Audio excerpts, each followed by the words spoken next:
Rádio AM. Olhar atento para os assuntos que marcam o dia a dia de Itatiba.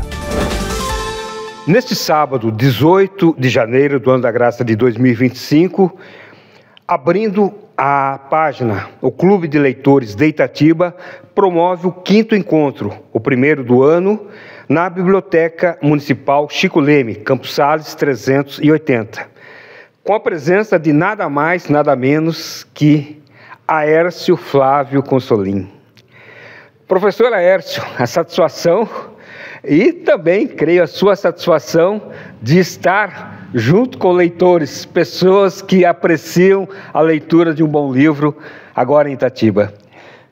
De início, cumprimentar os ouvintes, os assistentes desta programação. Telespectadores também, telespectadores, né? Que sejam. Então, é um prazer também poder falar, né? Porque a obra escrita, simplesmente publicada, ela precisa ser um pouco divulgada e o momento é este. Perfeito. Acho que a gente tem que fazer esse trabalho de divulgação para que mais pessoas possam ter acesso ao livro. Professor Aércio, multifacetado, artista plástico, o homem das palavras por meio dos livros e também professor, né? Educação moral e cívica foi o início de tudo. Um pouquinho dessa carreira vitoriosa que o senhor tem, que agrega pessoas da mais tenra idade. Bem, eu podia começar do princípio dizendo que eu nasci aqui em Morungaba, em 1941, eu tenho 84 anos, bem vividos, e a minha evolução como pessoa, como cidadão, como depois posteriormente como professor, e mais posteriormente ainda como escritor e artista plástico, eu prefiro chamar de pintor antes de artista plástico, ela se fez dentro dos moldes da possibilidade que eu encontrei enquanto vivia. Minha vida laica, vamos dizer assim, ela foi a vida de um professor primeiro de escola fundamental, dei aula até de alfabetização no princípio.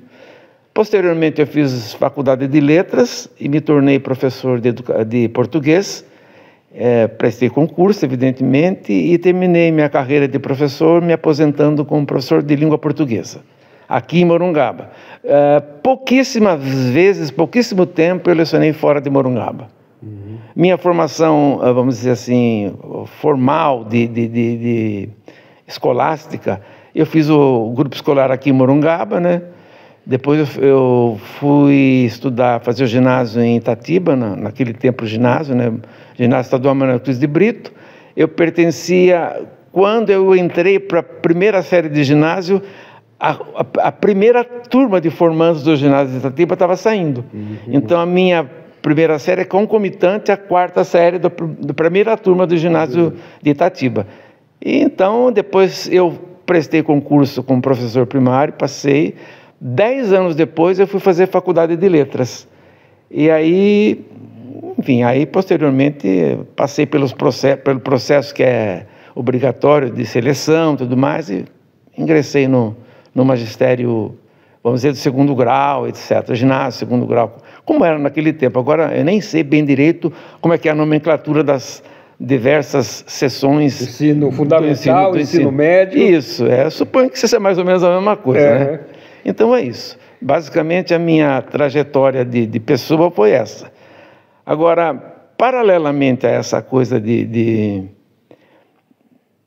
viver profissionalmente, eu sempre me dediquei à arte estepontaneamente, porque naquele tempo que eu morava, a minha juventude, vamos falar assim, o acesso à arte era muito complicado, né? Era muito difícil. E não tinha, então aquela inquietação própria de quem está querendo saber das coisas é que me levou a procurar e começar a ler, né? A leitura foi o primeiro impulso para a literatura, foi a leitura, né? Eu acho que a leitura foi a minha escola de escritor, não tive outra. E podia contar, com respeito à pintura, que também sou autodidata, nunca fiz escola, a participação do professor, do seu Cícero Salles, que quando eu era estudante em Itatiba, Eu já desenhava, já pintava com lápis de cor e tal, e ele percebeu em mim alguma tendência para o desenho e foi quem me deu as primeiras tintas. E, sem saber muito ele também, né? Ele era um pintor muito amador. E então eu comecei a pintar assim, interessado simplesmente. Aqui, depois, havia aqui em Morungaba uma família Malfi, que habitava o prédio onde hoje é o Centro Cultural, e lá existia a Dona Zica Malfi. Dona Zica era uma daquelas senhoras, àquela altura já uma senhora, mas de família, vamos dizer, tradicional e paulistana, e o pai dela morava aqui em Morungaba, ela morava com o pai. Os irmãos moravam em São Paulo. E a Dona Zica tinha sido educada naqueles colégios tradicionais, de Itu e tal, né? Então ela havia aprendido a pintura, então foi ela que me deu a ideia primária, primitiva, de que a tinta era a óleo e óleo de linhaça, coisa que eu não conhecia então. E foi assim que a coisa começou. E posteriormente, né, a gente vai crescendo, vai evoluindo, vai vendo museus, vai viajando, vai conhecendo e vendo livros e vendo essas coisas que estão acessíveis. E assim foi que eu me formei, vamos dizer assim, como pintor. Mas eu penso, na minha concepção, eu sou mais, vamos dizer assim, melhor escritor que pintor, se é que eu posso falar uma coisa dessas, né? Medindo as duas coisas, eu me considero mais um escritor, né, do que um pintor. Perfeito. Professor Aércio, né, nós temos aqui depoimentos de vários irmãos, filhos de Jerônimo do Nascimento, que tiveram aula com o senhor. E no início, né, o senhor dava lição de moral a eles, né? O professor naquele tempo era algo mais, né, do que simplesmente tinha um papel fundamental na formação, não vou nem dizer intelectual, mas também, mas da cidadania, né? Perfeito. E a gente tinha que dar o exemplo, eu penso, a gente tinha que dar o exemplo e dando o exemplo, a gente, sei lá, acho que chamava atenção quando devia, enfim. A própria escola exigia que a gente tivesse um comportamento mais incisivo com relação ao comportamento de alunos, né? Coisa que hoje não existe mais, né? Hoje o professor é um pobre coitado, massacrado por mil maneiras, e a própria profissão denegriu bastante, né? Naquele tempo era muito diferente. Então, não sei qual deles você está falando, se é Iberê, Caribê, Nascimento. Eu lembro deles, evidentemente, e então, o seu Jerônimo, o pai deles, a dona Aparecida, etc., eram pessoas que moravam aqui em Morungaba e eles têm essa impressão de mim, eu espero que seja positiva na formação deles. Com certeza, o Iberê, nosso elogio, a gente fala, depois de 60 anos, tem ainda o professor Aércio Flávio Consolim na cabeça. Então, é uma coisa curiosa, né? O comportamento do professor, especialmente naquele tempo, né? Em que havia uma exigência a mais do professor, né?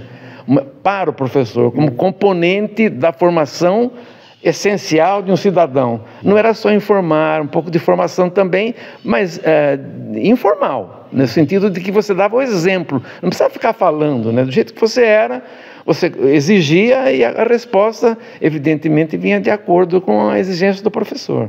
Era uma relação muito boa. Eu gostei muito da minha profissão de professor, e especialmente nos primeiros tempos, quando lidava com crianças menores, né? Uhum. Eu percebi a mudança na educação, eu vivia a transição da educação e percebia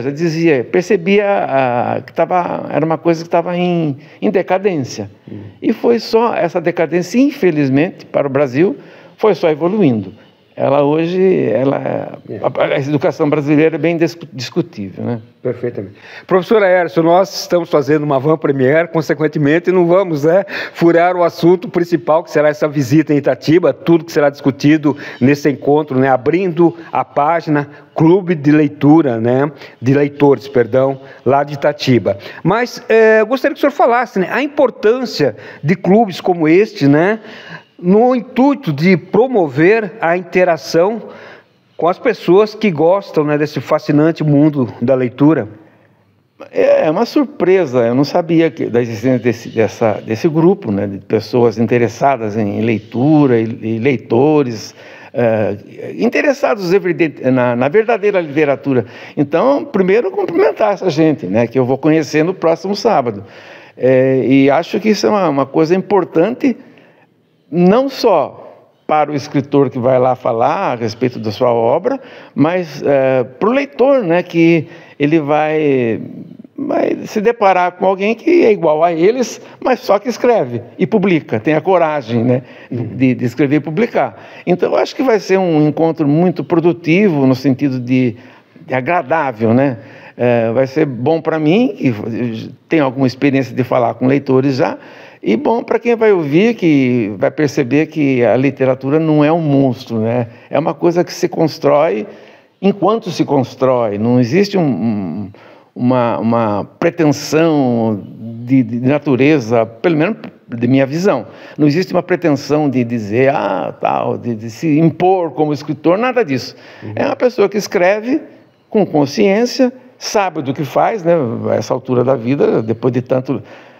Comecei a ler aos 12 anos, eu nunca parei, né? Então eu já tenho um bom traquejo de leitura que me dá um cabedal também de poder produzir uma coisa de interesse. Perfeito. Agora um detalhe importante, com a evolução dos tempos, e hoje se fala muito da inteligência artificial. É um fator desagregador para as pessoas que têm essa aptidão incrível de escrever? A gente não pode nem avaliar o que pode acontecer nessa evolução tecnológica que está acontecendo, né? Eu fico um pouco alarmado. Primeiro porque nós quase perdemos o jornal escrito, a folha, o papel, né? É o papel impresso. Que eu sempre gostava, a vida inteira assinei jornais, e era por ali que eu me informava, inclusive de lançamentos de livros, coisas que agora não tenho muito acesso, porque talvez na internet haja sites que façam esse trabalho, mas eu procuro sempre, eu gosto de livraria, eu vou em livraria. Então, como rato de livraria, eu ali que me abasteço, né? E com o contato de alguns colegas, escritores, poucos, mas que sempre a gente troca ideias e impressões sobre livros, e assim a gente vai construindo nosso cabedal de leitor, né? Então, eu penso que as pessoas, como esse grupo que nós vamos nos encontrar, interessados, eles terão alguma coisa a agregar, né? Uma conversa assim informal, pelo menos não estou me dizendo que vou dar muita coisa, mas certamente a minha experiência de leitor, porque sou basicamente eu sou um leitor. Então eu sempre tenho a ideia de que quando escrevo, eu quero escrever uma coisa que eu gostaria de ler. E eu gosto de contar histórias. Evidentemente, alguns textos eles fogem um pouco do padrão de contar uma história, né?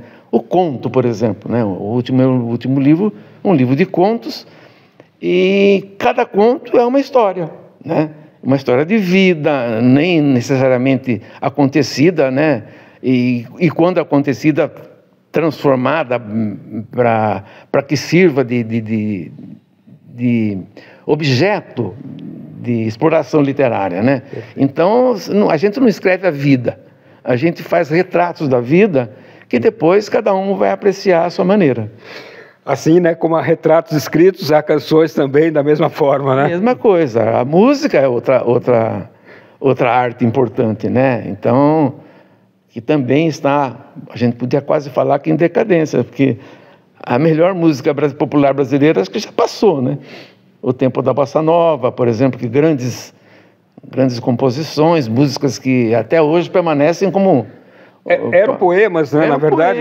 Eram poemas, né? Os autores, os letristas especialmente, né? Eram bem inspirados nisso aí, né? Inclusive músicas antigas que tem o que contar, né? Tem o que dizer, né? Então, eu acho que sempre tem que valorizar essas coisas aí, né? Bom, professor Hércio, chega de saudade. Chega de saudade. Inclusive, né?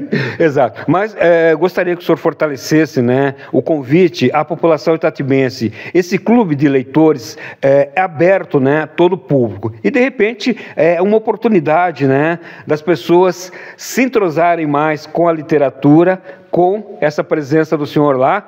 Lembrando que o encontro começa às 9 da manhã, o tapete vermelho será estendido às 10 horas para a entrada do professor Aércio Flávio Consolim.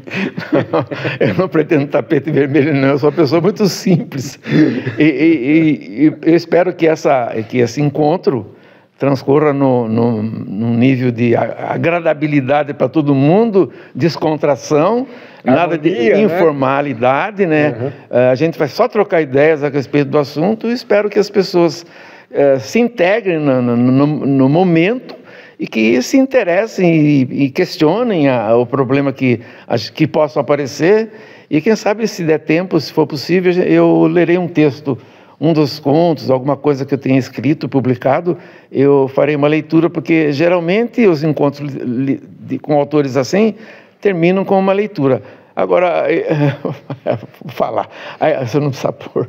A Elisa disse que lá faz barulho, às vezes, quando passa. Sim, carro, né? Então, vai depender disso, né? Se a gente achar que o ambiente, a sonorização permita, eu vou fazer essa leitura, senão, se não der, não faz. Creio que será bem-vinda, né? E agradará a todos. Lembrando, né, que esse clube também, né, tem participação de escritores, escritora, na verdade, e uma nova escritora, Cristiane Teixeira, que está aí prestes a lançar 3 livros, hein? Nossa, eu também não sabia disso, mas é sempre bom saber. Eu sempre tenho muita curiosidade por conhecer autores novos. Eu sempre que sei de algum lançamento, às vezes não aqueles badalados pela crítica, que às vezes decepcionam, mas de escritores que de verdade eu tenho o que dizer, eu sou sempre um leitor atento e daqueles que apoiam, né? Eu quero dar sempre o apoio, que apareçam mais autores e que se divulgue muito a literatura, porque é preciso. Perfeito. A leitura é uma forma de conhecer, de viajar, é uma riqueza, né? Um tesouro que tem à disposição aí. E nessa biblioteca Chico Leme, né? Exatamente. Eu quero dizer que eu fui um frequentador desde os princípios, não tanto depois, quando ela ampliou-se, mas no começo dela, enquanto estudante, eu fui várias vezes procurar livros lá para ler e tal, porque era difícil acesso ao livro, e então ela teve importância para mim também. A importância de todo cidadão itatibense, com certeza, viu? Eu acho que tem que valorizar muito, né? É um tesouro, é um patrimônio cultural da maior importância, relevância. E a propósito, para encerrarmos definitivamente, professor Aércio Flávio Consolim, o número total de livros que o senhor escreveu? Eu tenho 7 livros publicados. Todos eles de ficção, né? Porque a ficção é o meu campo de atuação. São 4 livros de contos e 3 romances. Os meus livros se chamam... O primeiro que saiu foi em 1973, eu não vou nem saber a data direitinho de todos os outros. Mas foi um livro de contos, experimental praticamente, chamado O Cabide. Depois saíram outros livros de contos, são A Dança das Auras, com o qual eu ganhei um prêmio nacional, lá em Belo Horizonte, no ano 76, o Prêmio Guimarães Rosa, um prêmio bastante importante na ocasião. Depois um outro livro chamado Mancha de Sol, que é um livro de contos também, publicado pela Papiros de Campinas, e agora, pela Pontes, O Olho de Fechadura, que é o livro que eu lancei nesse 2º semestre. E 3 romances, Fadário, com o qual ganhei também um prêmio no Rio de Janeiro, um prêmio nacional, chamado Prêmio Fernando Quinalha, e depois um outro livro chamado Voos do Coração, que é um romance, depois um outro livro chamado Entreato Amoroso, que também é romance. Todos eles tendo como cenário uma cidade imaginária, calcada em Morungaba, né? Sempre é uma Morungaba transformada e adequada a cada coisa que se queira contar. Então não é Morungaba e nem são as pessoas do Morungaba, mas é Morungaba e são as pessoas do Morungaba. Pelo espírito morungabense está presente ali.